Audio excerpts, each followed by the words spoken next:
자, 두플랜의 이번 강의를 통해서 여러분들에게 독서 파트의 지문, 독해를 할 때 어떤 마음가짐으로 임해야지 될지, 어떤 것이 바람직할지에 대해서 강의를 진행하도록 하겠습니다. 자, 이번 강의의 목표는요, 간단합니다. 여러분들 독서 지문의 독해에 대한 거부감은 줄이고 집중력은 높이는 것을 목표로 할게요. 자, 여러분들 독서 지문 상당히 좀 부담스럽죠? 되게 버겁고 부담스럽죠?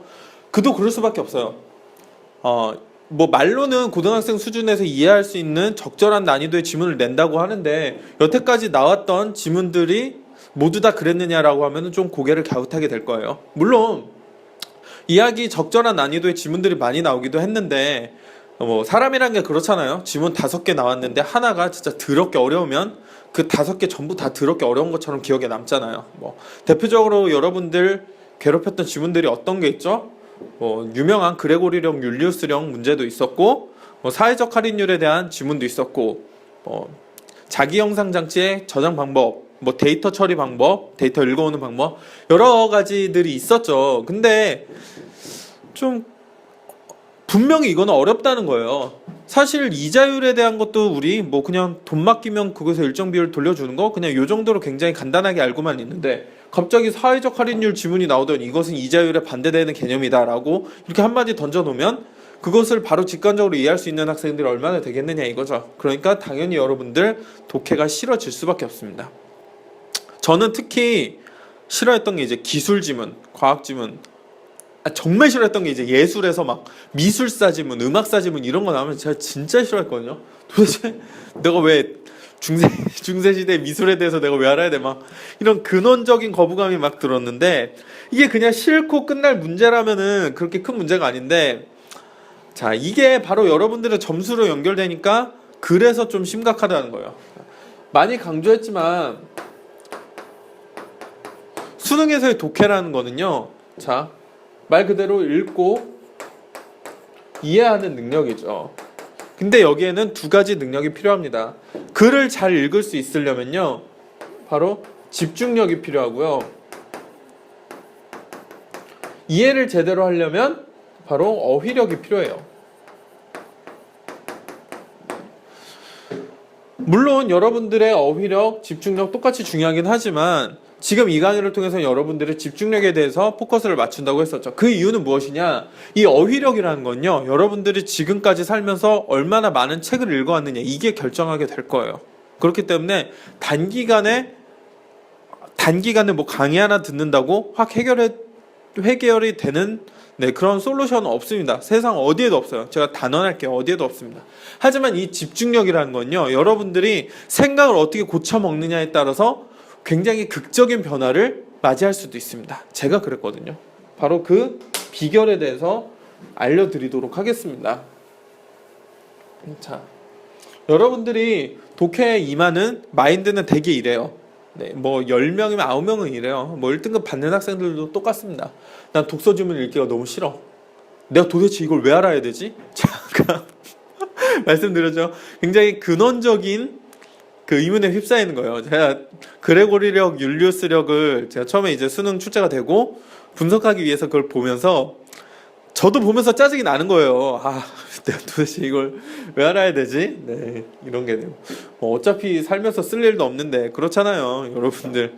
막 그런 거 있죠. 영상 합성 기술 이거에 대한 지문이 나오면은 우리가 살면서 그쪽에 종사할 학생이 아니면은 이거 쓸 일도 없잖아요. 그리고 더 이제 실질적인 의문이 드는 게 어떤 거냐? 이 긴 걸 언제 다 읽고 문제를 풀어? 이런 생각이 드니까 읽기가 더 싫어지는 거예요. 그러니까 악순환이 계속되는 거죠. 읽다 보면 뭔 내용인지 모르겠고 그럼 문제부터 보자 해서 문제 들어가면 지문을 제대로 읽지를 않았으니 문제가 풀릴 리가 없죠. 그럼 다시 지문 올라가고 읽다 말았으니 또 다시 이해가 될 리가 없고 그러다 보니까 시간은 다 흐르고 초조해지니까 집중은 더 안 되고 그러니까 독해는 더 안 되고 악순환입니다. 이 악순환의 고리를 우리는 끊어보도록 할게요. 자, 지금부터 하는 얘기는 좀 굉장히 유치하게 들릴 수 있는 얘기이기도 한데 여러분들 항상 공부란 게 그렇습니다. 굉장히 뭔가 있어 보이고 대단해 보이는 게 여러분들이 안고 있는 문제를 해결해 주지는 않아요. 때로는 굉장히 유치하고 간단한 방법이 여러분들의 근본적인 문제를 해결해 줄 수 있다는 것을 네, 말씀드리며 이렇게 장황하게 변명을 하며 어떻게 보면 유치할 수밖에 없는 이야기를 하도록 하겠습니다. 때는 제가 고등학교 2학년 때예요. 고등학교 2학년 말에 저희를 가르치시는 한문 선생님이 굉장히 노총각이셨는데 결혼을 이제 뒤늦게 하셨어요. 30대 후반인가 그때 하셨는데 지금에야 그렇게 늦다고 하기도 좀 굉장한 노총각이다 이런 얘기는 안 듣는 나이기는 하지만 10년 전만 해도 굉장히 늦은 나이였죠. 네, 자꾸 제 나이가 강조가 되는 것 같은데 그때 선생님이 이제 신혼여행 갔다 오시고 나가지고서 학생들이 막 물어보는 게 있죠. 막 첫날 밤은 어땠느니 결혼 생활은 어때 상당히 낯뜨거운 얘기를 막 물어보고 했는데 선생님이 우리의 주의를 돌리기 위해서 무슨 얘기를 했느냐 바로 이 얘기를 했어요. 자, 결혼정보업체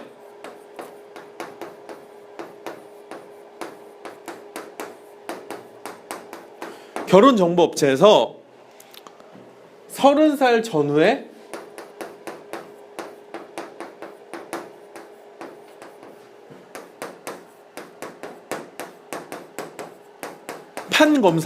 판사나 검사가 만날 수 있는 그러니까 매칭이 되는 여자의 조건에 대해서 선생님이 얘기를 하신 거예요. 자, 남학생들도 많이 이 강의를 보고 있을 텐데 자, 지금 여기서 촬영을 돕고 있는 도와준 관계자들에게 한번 물어보도록 하겠습니다. 네. 자, 여자를 볼 때 가장 중요한 게 뭐죠? 자, 우리 김성훈 씨부터 대답을 하도록 하겠습니다. 얼굴이요. 네. 얼굴이 제일 중요하다고 하네요. 외모가. 자, 우리 부소장님한테도 물어볼게요. 네, 우리 조재호 씨 여자를 볼 때 가장 중요한 게 뭐죠? 얼굴이요. 네. 자, 바로 얼굴이 나오죠. 네, 이런 조건들이 다 있었어요. 조건에. 그러면은 다른 거 물어볼게요. 이제 무기명으로 물어보도록 하겠습니다. 이제 던져주세요. 답변을. 얼굴 말고 또 중요한 게 어떤 게 있어요? 마음. 또 몸매. 또 가감 없이 솔직하게 우리 자산 다 나오네요. 네. 또 자, 얼굴, 몸매, 자산, 또 어떤 게 있죠? 막 학벌 이런 것도 있겠죠. 집안도 있을 테고. 자, 여러분 제가 강조해 드릴게요. 제가 이런 거를 중요시 한다는 게 아니에요. 저는 사람의 됨됨이만을 굉장히 중요하게 생각하기 때문에 예, 여기 나열된 순서는 우리 모아준과는 전혀 무관함을 알려드립니다. 그때 당시 결혼정보업체에서 이런 걸 밝혔다는 거예요.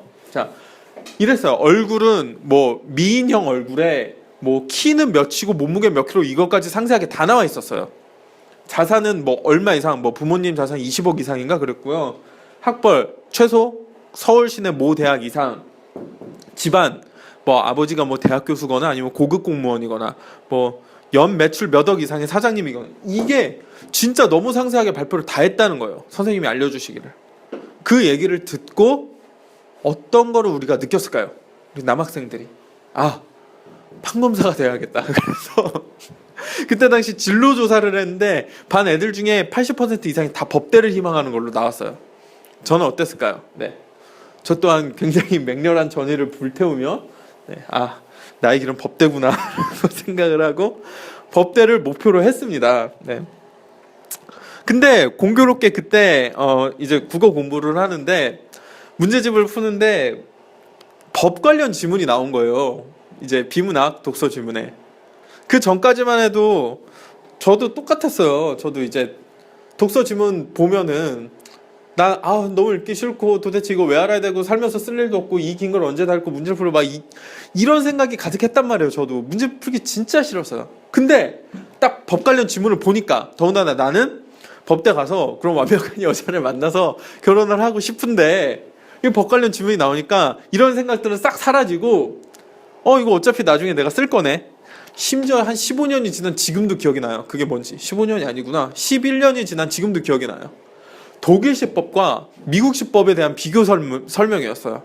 그러니까 저는 어차피 대학 가서 공부할 거니까 한번 읽어보자 라는 마인드로 읽었는데 놀라운 현상이 발생합니다. 그래 이런 거구나 이런 거구나 하고 딱 해서 문제를 푸는데 지문으로 돌아가지 않고도 문제를 딱딱딱딱 풀어서 다 맞춘 거예요. 그때 절실하게 느낀 거죠.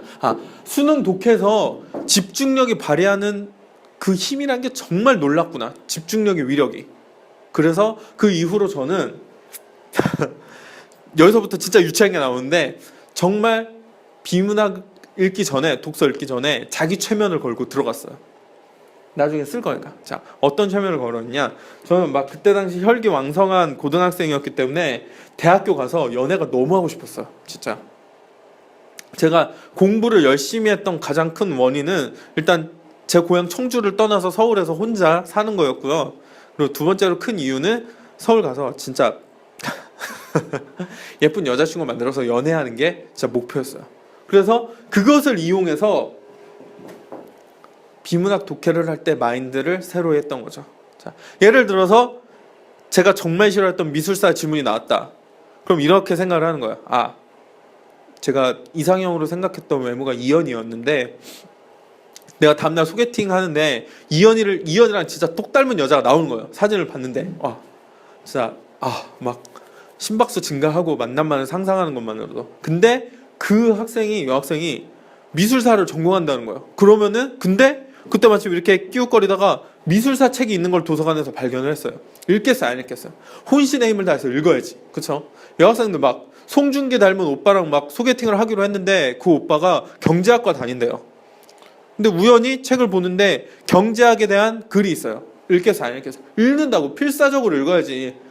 여러분들, 송중기 닮은 남자, 이연이 닮은 여자가 소개팅에 나오는 경우는 극히 드뭅니다. 진짜 여러분들이 앞마당을 파가지고서 유전이 터질 정도의 확률이기 때문에 눈앞에 다가오면 잡아야 된다는 거예요. 그래서 그런 마인드로 독해를 했는데 놀랍습니다. 그 이후로 비문학 독해를 할 때 집중력이 그 전과는 비교도 안 될 정도로 굉장히 커졌어요. 굉장히 높아졌어요. 정답률 엄청날 정도로 높아졌습니다. 자, 독해는요, 그래요. 집중력 있게 봐서 집중력 있게 들어가서 굉장히 기술적으로 독해를 해내서 문제를 풀면 모든 문제 다 맞출 수 있어요. 자, 기술적인 문제는 제가 개회의 역주적 강의를 통해서 여러분들께 어차피 알려드릴 거니까 여러분들은 이것을 통해서 마인드를 새로 해서 이 독해에 임해주시면 정말 놀라울 정도로 집중력이 높아질 수 있습니다. 그리고 나중돼서는요, 처음에는 물론 이런 원초적인 욕구로 시작했지만 나중돼서는 더 크게 저를 감싸 안았던 그 감정은요, 이런 거였어요. 조금은 자만심에 있는 건데 나만은 다른 아이들과 다르다라는 우월감까지 느껴졌어요. 왜냐? 모두가 비문학 독해 싫어해요. 모두가 싫어합니다. 그리고 이걸 왜 해야 되지? 이거를 해서 뭐 했으나 이런 회의적인 생각만을 하고 있을 때 저는 마인드를 바꿔먹고 남들이 그렇게 정체돼서 억지로 할 때 나는 적극적으로 임해서 점점 더 아는 게 늘어나고 똑똑해진다라는 게 있었어요. 그런 자부심이 있었습니다. 그렇기 때문에 점점 재밌어지는 거예요. 왜냐? 나는 이 공부를 통해서 단순히 문제 푸는 능력만 커지는 게 아니라 좀 더 나은, 좀 더 똑똑한 사람이 되고 있다는 것을 느낄 수 있었기 때문이죠. 자, 여러분들, 세간에는요, 명문대를 목표로 하는 학생들과 명문대를 위해서 죽기 살기로 노력하는 학생들, 그리고 명문대 대학생들을 되게 비웃는 사람들이 많아요. 무슨 논리로 비웃느냐? 어차피 지들이 수능 잘 본 거 하나 가지고 뭘 그렇게 나대느냐? 뭘 그렇게 나서느냐? 왜 삶에는 더 큰 가치가 있음에도 불구하고 그 수능에만 목매어서 미련하게 뛰어드느냐? 이렇게 비웃는 사람들이 있습니다. 네, 그런 사람들에게 여러분이 수능 국어 공부를 열심히 함으로써 보여주세요. 단순히 나는 수능을 잘 보는 것만이 아니라 그 과정에서 좀 더 많은 지식을 얻고 있다는 것을, 그것을 여실히 보여주셨으면 좋겠습니다. 사실 명문대 학생들 비웃고 명문대 지망생들을 비웃는다는 건 바로 여러분들이 지금 죽기 살기로 뛰어들고 있는 여러분들의 모습 자체를 비웃는 거잖아요. 그렇죠? 그런 어리석은 사람들에게 그 사람들의 생각이 얼마나 바보 같은 것인지를 한껏 발전하는, 훨씬 더 똑똑해지고 현명해지는 여러분들의 모습으로 반박해 주시길 부탁드리겠습니다. 네, 강의 마치도록 하겠습니다. 감사합니다.